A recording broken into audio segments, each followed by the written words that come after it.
All right, welcome to pen shading techniques. Show you some different ways how to use your pen to create really great drawings. And it's actually my favorite art medium because I've been doing a lot of illustrations lately and using just my pencil and a simple regular pen just like this. You can also use stuff like a micron pen, but I actually have a lot better control with just a plain old ballpoint pen like you see here. Okay, so we'll start with the shading techniques, and then we'll get into line, weight, and direction over here. And I just made my own little worksheet. You guys will have your own version of this, a nice clean copied one, but I'm just doing this in my sketchbook. So I'm going to treat these circles like they're little spheres, and I have to shade them, and my light source is coming from over there. I'm going to start with hatching first because it's probably something that you're familiar with, which is when we just use straight lines. Okay, to add value to something. Okay, and I know that my highlight will probably be up here somewhere. Okay, and the cool thing about hatching is you can do it really, really quickly. Okay, and then the darker areas, I know it's going to be darker. I have to add more hatching. It'll appear to just come out a little darker because there's less white of the paper shining through. Okay, and if I have to do this rather quickly because I have a limit on my recording time for these videos. Okay, there we go. Okay, now if my highlight's coming that way, then my shadow would probably be coming that way, so I'll do some more hatching going that way for the cast shadow. Okay, now cross hatching means that I'm going to have my hatching lines go in two perpendicular directions. So yes, I will start again with those hatching lines that you saw before, and I'll do some around here, and I'm going to protect my little highlight because this is supposed to look like a sphere. Okay. And then I have to go the other way. There we go. And I go perpendicular, so all my little lines basically make little 90-degree angles. Okay, do a little bit up there. Something like that. Okay, it's darker on this side, so I'll add more. And I can go back and go the other direction again. Just like that. Okay, and then the cast shadow again gets pushed in that direction. And then come in. There we go, with my cross hatching. Okay, now I love these techniques. It's great. The thing with hatching and cross hatching on something round like a sphere is that the flat lines tend to flatten out the sphere, and we can make this thing look a heck of a lot more round if you use something called contour lines. Contour lines follow the shape and form of something. So if this is supposed to be a sphere or a ball, well, those are round. So I'm going to shade this in with lines again, but this time I'm going to follow the form of the object. So instead of using those straight hatching lines, I'm going to come in with round lines that wrap their way around this object. And you'll see this sphere looks a heck of a lot more round because I'm using rounded lines. Okay, and if you have to, adjust your page, so you don't have to uncomfortably twist your hand, go for it. I'm a little uncomfortable because I got my camera set up and I can't just, if I try and flip my book around, then I'm going to knock my camera over. There you go. Okay, so it's a little bit more rounded. Now the cast shadow will still probably have flat lines because I'm assuming that this ball is sitting on a flat surface, and my contour lines always follow the form of what they're showing. Okay, stipple is a simple one. Stipple just means using little dots basically, and might make a lot of noise if you have a classroom full of 36 students doing this all at one time. It's fun. But yeah, they use little dots to add shading, and sometimes stipple can kind of show texture too. Stippling is a patient way of making art. I gotta tell you, going dot by dot. Okay. And then when you want something to look darker, you have to go in and add more dots to it so that less of the white of the paper shines through.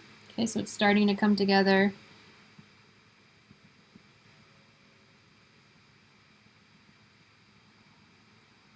And this is gonna take me a while. I will show you guys an example, a finished example.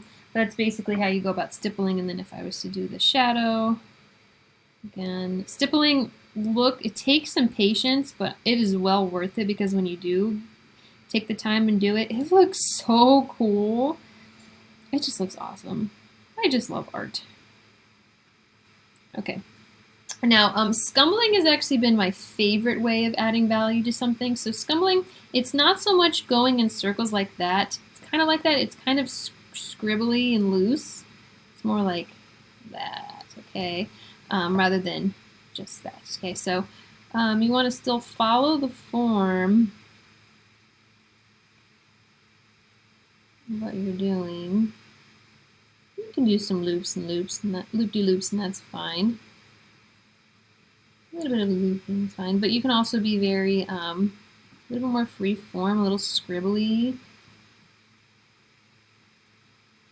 And it can kind of create a really cool soft texture, flowy texture.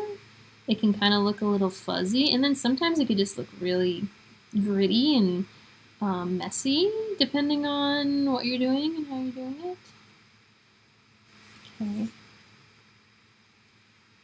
And then I'm gonna, leave my highlight alone. But as I'm going to the other side of the sphere, I've got to darken it. So again, you're just adding more scumbles where it's going to be darker. And then here we go with our cast shadow again. I love scumbling. It's my favorite. Okay. Now an ink wash, we don't have wells of ink. I don't have one with me right now, but I figured out a way to do this at home. So I'm just going to shade in my sphere. You can paint with ink. It's kind of like painting with black watercolors. Haven't done it in quite a long time, but it's nice. It's very calming, I'd say.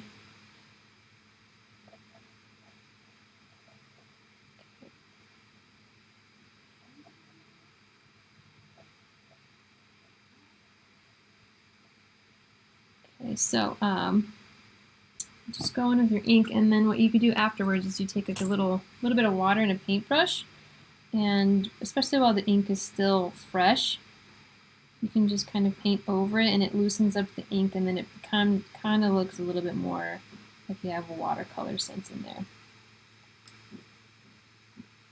Try not to add too much water to the page because I don't want it to crinkle.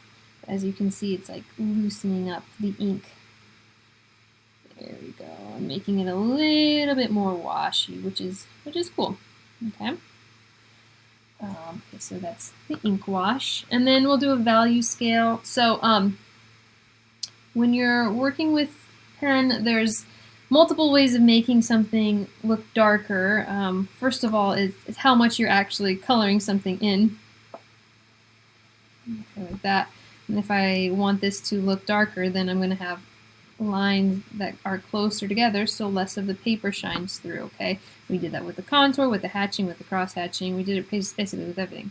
Another thing too is you actually have a lot of control over the pressure of your pen. So those are two things to control. I'm going to go from lightest to darkest. The first box I'm just going to leave it light. And the next box, I just want the subtlest start of gray. And what I'm doing is I'm keeping lines like not too close together, and I'm also really paying attention to the pressure I'm putting on my pen. Okay, I'm just putting it ever so lightly, okay? Then the next box over, I'm going to try to push a little harder on my pen, just like I would with pencils. The harder you push, the darker it'll be. Okay, then next over, I'm pushing harder again. As you can see, it's getting darker.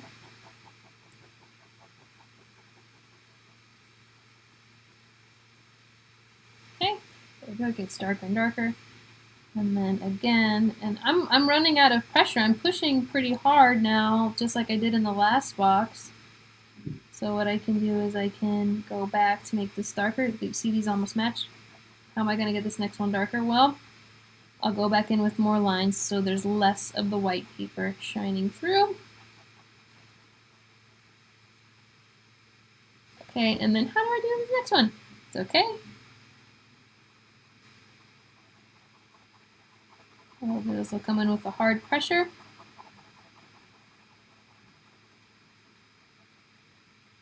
And then, still looks the same, right? I'll go in the other direction so there's even less of the white paper shining through. I did it. Okay, so this last box I cross-hatched in there. Okay, in terms of line weight and direction, let's start with the do's and the don'ts. So you saw me doing hatching and cross-hatching before. What you want to do when you're hatching something is that, well, I'll start with the don't. You don't want to keep your pen on the paper and zigzag. Okay, what you want to do is when you're starting hatching, you put your pen down and you make your swipe, your lines, and you always lift up your pen. Okay, because what that does is it adds like a little tail, like a comet. So basically the line will start out a little darker and then just naturally as you swipe up, it gets a little lighter. So that can really, really help you with your value. In terms of cross hatching, again, you don't want to do zigzag lines.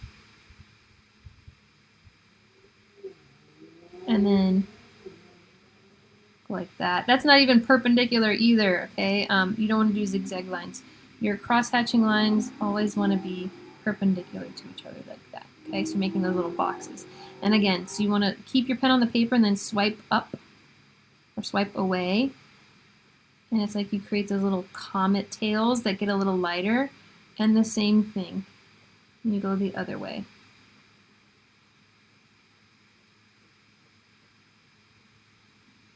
Okay, and in terms of line, weight, and direction, again, just a little bit more practice for you to. Last time we went from lightest to darkest. Here you're going to go to heavy to lightest. Okay, and this is more practice for you to control the pressure of your pen and how much like weight you're actually putting onto the pressure of your pen. So you can feel it. And remember, as you're getting lighter, you're easing up on that pressure. Okay, and another thing that I can do is I can ease up on the spacing in between my lines, okay? I'll come back a little more so you can see this a little better. I'm lightening up on my pressure. I can actually do really light grayish lines with my pen just by going very, very softly with my pen. Okay, just like that.